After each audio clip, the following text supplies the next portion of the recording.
Kemudian apa batasan dari mahar? Disebutkan di dalam matan Al-Yaqut An-Nafis, yaitu adalah apa saja yang dibolehkan untuk dijadikan sebagai barang dagangan ataupun memiliki nilai tukar. Maka semua itu sah dijadikan mahar. Dan apa yang tidak bisa menjadi alat tukar, maka tidak bisa dijadikan mahar. Sehingga kesimpulannya, mahar bisa berupa yang pertama, harta atau materi dengan berbagai macam bentuknya. Allah Subhanahu wa taala berfirman, "Wal muhsanatu minan nisa'i illa ma malakat aymanukum kitaballahi 'alaikum wa uhilla lakum ma wara'a dzalikum an tabtaghu bi amwalikum muhsinina ghairu musafihin. Famastamta'tum bihi minhunna fa'atuhunna ujurahunna fariidah. Wala junaha 'alaikum fima taradaitum bihi min ba'dil fariidah. Innallaha kana 'aliman hakiman." Dan diharapkan juga kalian mengawini wanita yang bersuami, kecuali budak-budak yang kalian miliki. Allah telah menetapkan hukum itu sebagai ketetapannya atas kamu. Dan dihalalkan bagi kalian selain yang demikian, yaitu mencari istri-istri dengan hartamu untuk dikawini, bukan untuk berzina. Maka istri-istri yang telah kamu nikmati atau dicampuri di antara mereka, berikanlah kepada mereka maharnya dengan sempurna sebagai suatu kewajiban.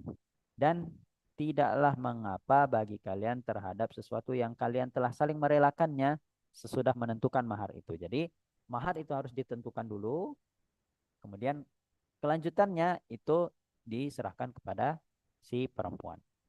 Sesungguhnya Allah Maha Mengetahui lagi Maha Bijaksana. Quran Surat An-Nisa ayat 24.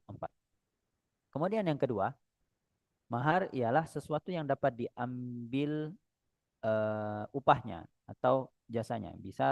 Pertama bisa berupa harta tadi yang telah kita sebutkan, kemudian bisa berupa jasa. Bisa berupa jasa. Allah Subhanahu wa taala berfirman, "Qala inni uridu an unkihaka ihda ibnatayya hataini ala an ta'jurani thamaniya hijaj. Fa in atmamta 'ashran famin 'indik wa ma uridu an asyqa 'alaik. Satajiduni insyaallahu minas salihin." Ini terjadi pada kisah Nabi Musa. Berkatalah dia, yaitu Nabi Shu'aib, "Sesungguhnya aku bermaksud menikahkan kamu dengan salah seorang dari kedua anakku ini, atas dasar bahwa kamu bekerja denganku 8 tahun. Dan jika kamu genapkan 10 tahun, maka itu adalah suatu kebaikan dari kamu. Maka aku tidak hendak memberatkanmu, dan kamu insya Allah akan mendapatiku termasuk orang-orang yang baik." Quran Surat Al-Qasas ayat 27. Yang ketiga, mahar bisa berupa manfaat yang akan kembali kepada sang wanita. Seperti kemerdekaan dari perbudakan. Anas bin Malik radhiyallahu anhu berkata, "Anna Rasulullah sallallahu alaihi wasallam i'taqa Safiyyah wa ja'ala utqiha sadaqiha." Sesungguhnya Rasulullah sallallahu alaihi wasallam memerdekakan Safiyah binti Huyai yang merupakan eh, anak dari seorang pemuka Yahudi yang memusuhi Rasulullah Sallallahu Alaihi Wasallam. Ini terjadi setelah peperangan. Lalu kemudian menikahinya dan menjadikan kemerdekaan dari ibunda Safiyah binti Huyai sebagai mahar. Hadis riwayat Bukhari nomor 4696. Contoh yang lain di antara manfaat tadi ialah keislaman seseorang.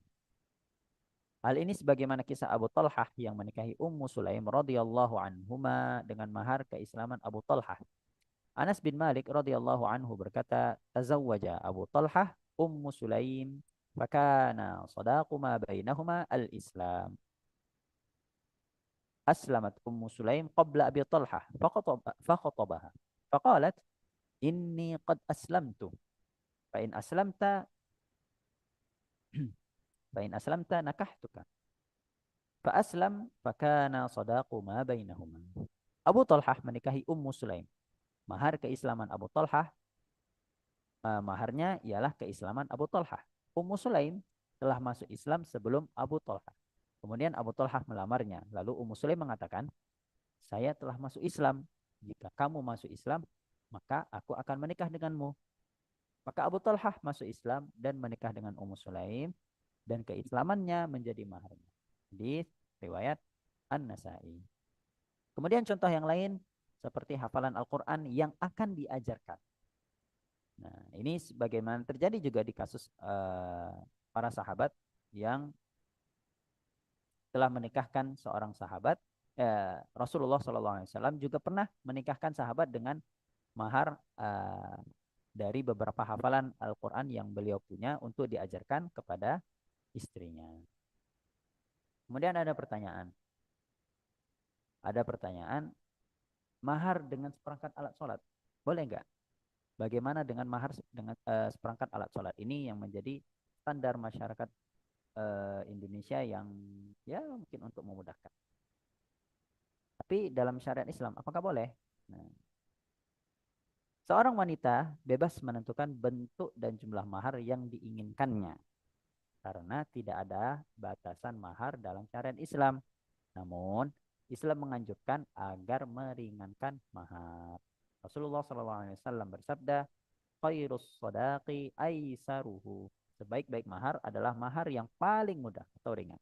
Hadis riwayat Al-Hakim. Beliau mengatakan hadis ini sahih berdasarkan syarat Bukhari dan Muslim. Dan di dalam fikih mazhab Syafi'i pun tidak ada batasan minimal untuk mahar. Sehingga tidak mengapa bila mahar hanya berupa seperangkat alat sholat dengan syarat calon mempelai wanita dan walinya meridhoi hal tersebut. Jadi tidak harus yang mahal-mahal, tidak harus yang megah-megah, boleh yang sederhana, yang murah, yang mungkin hanya beberapa ribu, asal si calon mempelai wanita juga walinya itu ridho. Yang jelas ada mahar, harus ada mahar. Dan tentu saja hal ini menjadi kebaikan tersendiri serta tabungan pahala untuk mempelai wanita dan keluarganya. Nah, hikmah di balik anjuran untuk meringankan mahar adalah mempermudah proses pernikahan. Itulah kenapa Rasulullah menganjurkan untuk memudahkan, meringankan mahar.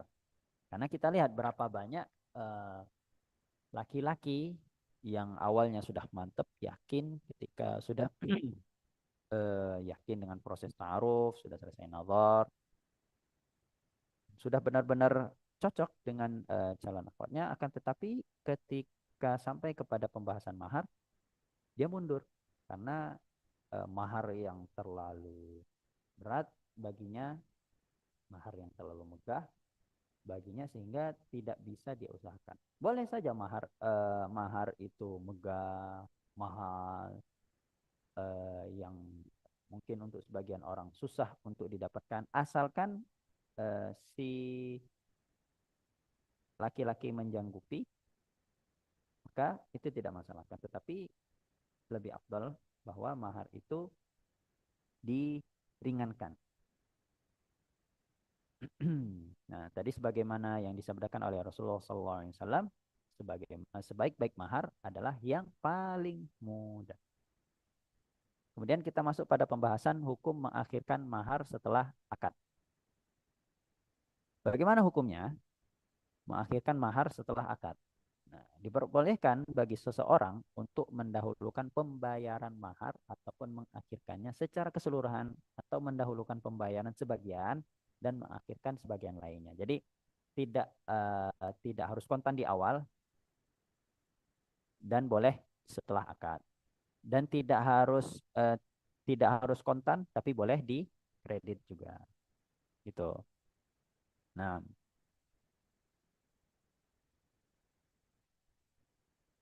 di sini ada sedikit penjelasan. Apabila sang suami telah menggauli istri sedangkan ia belum membayar mahar, maka hal itu sah-sah saja. Akan tetapi ia wajib membayar mahar misal, yaitu mahar yang senilai yang biasa diberikan kepada wanita kerabat wanita itu, yaitu istrinya. Apabila dalam akad nikah ia tidak menyebutkan mas kawin apa yang akan ia berikan, Jadi kalau misalkan tidak disebutkan ketika akad itu apa yang akan diberikan sebagai mahar, maka harus si laki-laki ini harus memberikan mahar yang sesuai untuk kedudukan wanita yang ia nikahi. Namun jika ia telah menyebutkannya, maka ia harus membayar mas kawin sebesar apa yang telah ia sebutkan. Ini kalau kasusnya ia belum menyerahkan di awal pernikahan. Dan berhati-hatilah jangan sampai seseorang tidak memenuhi hak wanita yang telah disyaratkan oleh Rasulullah Sallallahu Alaihi Wasallam. Karena beliau telah bersabda, "Ahaqqu ma awfaitum minasyuruti antufu bihi mastahlaltum bihil furuj." Artinya, sesungguhnya suatu syarat yang paling berhak untuk kalian penuhi adalah syarat yang dengannya dihalalkan bagi kalian kemaluan wanita menjadi istri. Hadis riwayat Bukhari dan Muslim. Apabila sang suami meninggal setelah akad dan belum menggauli, maka istri berhak mendapatkan mahar seluruhnya. Dari Alqamah radhiyallahu anhu, ia berkata, telah didatangkan kepada Abdullah bin Mas'ud seorang wanita yang telah dinikahi oleh seorang laki-laki. Kemudian lelaki tersebut meninggal. Ia belum menentukan mas kawin dan menggaulinya. Alqamah berkata, mereka berselisih tentang hal tersebut dan menanyakannya kepada Abdullah bin Mas'ud radhiyallahu an. Kemudian ia menjawab, aku berpendapat ia berhak mendapat mas kawin sebisal mahar yang didapat oleh wanita kerabatnya.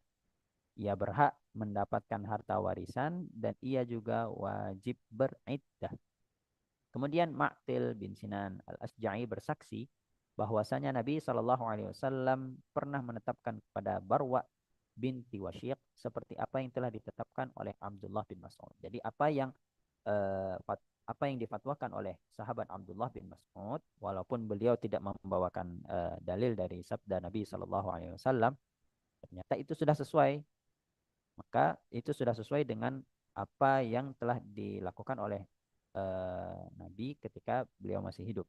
Maka ini yang sepatutnya dilakukan. Hadis ini diriwayatkan oleh At-Tirmidzi, Abu Daud dan Ibnu Majah serta An-Nasai. Baik.